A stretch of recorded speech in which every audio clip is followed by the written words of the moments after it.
the cabin oil filter is changed from the inside. You'll just pop it out like that with that little flathead, and they're pretty simple.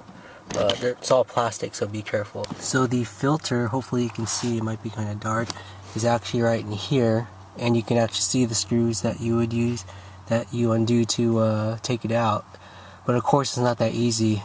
You'll need to take out the fuse cover box, just pull down, and you'll see it'll pop out like that. So now that the cover piece is off right here, and then we took off the fuse cover piece here, to get to it though, this is the bracket for the cover, and we'll help take the cover out. There's 2 bolts back here. There's one there and one here. So we'll take out, the way you take them out is you basically just pull it forward like that. Those ones come down and they're out of the way.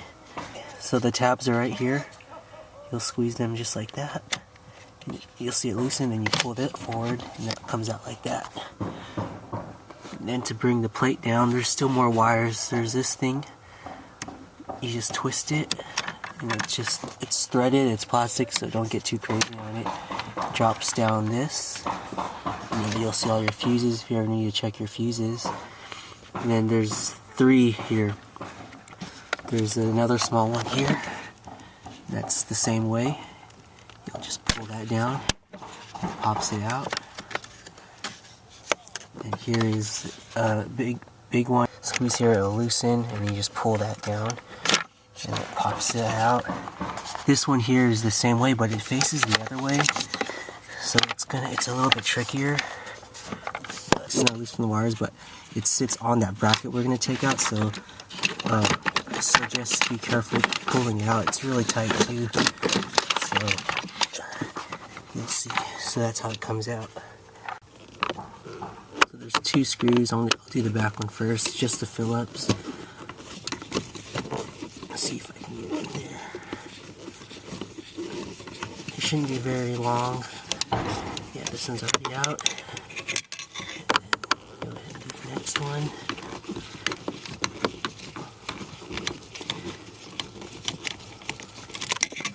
So there's actually 4 screws. The first 2 you saw me take out, and then there's this one here above that clip for the light. There's one here, and then there's one up there. It's the same Phillips. Now I have all the screws off, so you'll see this little piece here you can grab on. It'll come off. You're probably gonna have a lot of stuff fall out of there because it is where all the air comes in. You can't really move it because that wire's on there for the light, so just move it to the side. So here's the first one coming out. Kind of remember how they go in because they need to go in the same way. So just pull that out, and then you'll hear the other one drop. And this looks pretty bad. I'm not sure the last time this was changed, but yeah, you'll see all kinds of spider webs in there and stuff. The other one will drop right here. Just kind of look at how it comes out. It needs to go in that same way too. These are the filters. These are the actual ones from Mazda. I went to the Mazda dealership. They're about $40. Most of the auto stores will have to order them too, so it's up to you. If you have time to wait for a few days, then it's good. I only have a couple of days off, so I want to just get them. I already opened them and checked them out. It does come with instructions. So this is the one going in first. So what I'm going to do is I'll slide it in, and then you'll push it up, and this sits up in the slot. Then from here, I'm going to use a screwdriver to hold it up, and then the bottom one, you push it in, it's going to slide in here like that, and they hold each other in place. So that's kind of how it's going to be. It is kind of tricky to get in there. That's why I suggest vacuuming everything so that if you drop it or if it falls down, it doesn't get that dirty on the wrong side. But yeah. So here's the first one going in. Slide it in. And you can kind of get it to stay up there. And I'll use this screwdriver to hold it in place. Then I'll use this. And this should just slide right in to the bottom slot.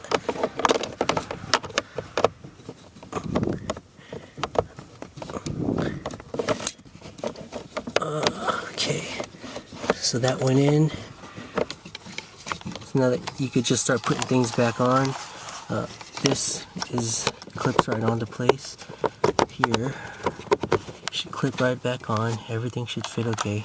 This time I'll put in the first screws on the bottom and then go to the ones on the top. If you have a magnetic screwdriver, it's pretty helpful in this case because the two holes on the top are pretty hard to get into. You might have to turn upside down to get to them, but let me put this back in, then I'll show you guys how to hook the fuses back in. They're 12 mils. I'm going to actually add a couple washers just so it doesn't sit so low, because I had to use a deep well socket, and for something like this it seems a little bit too much. So I got the two bolts back on. I just used the socket in my hand to tighten it. So I hand tightened it, and then I'm just going to do like a quarter or half turn, because that's all you really need, especially if you want to do this again. It's going to be a pain to have to, you know, do everything already, so it'll make it a little easier on yourself. Just make it as tight as it needs to be, not as tight as it can go. It's just a bracket, and it's not holding a lot of weight or anything. So it goes this way. Push it on like this. It's going to sit on there loosely, and then when you close this, it holds it on. So we do that one first because it's kind of tricky.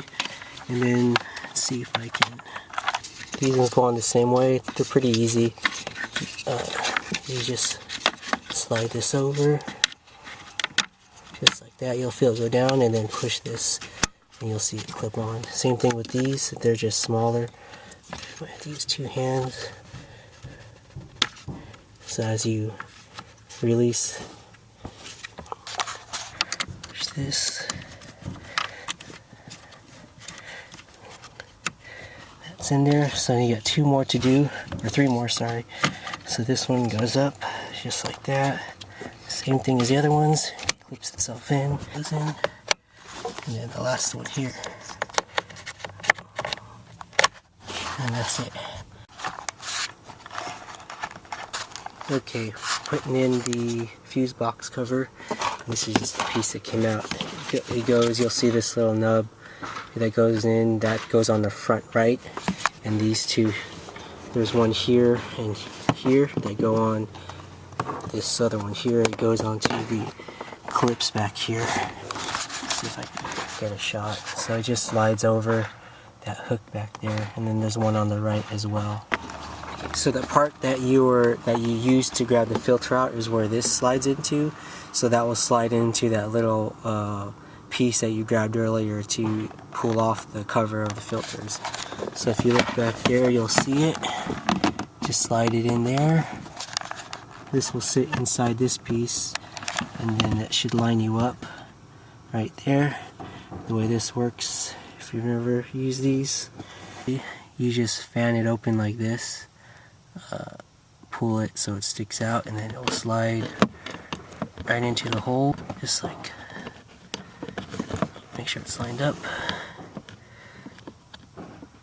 It slides right in like that, and then you push it down, you'll hear it snap, and that's it. It holds in and you're done.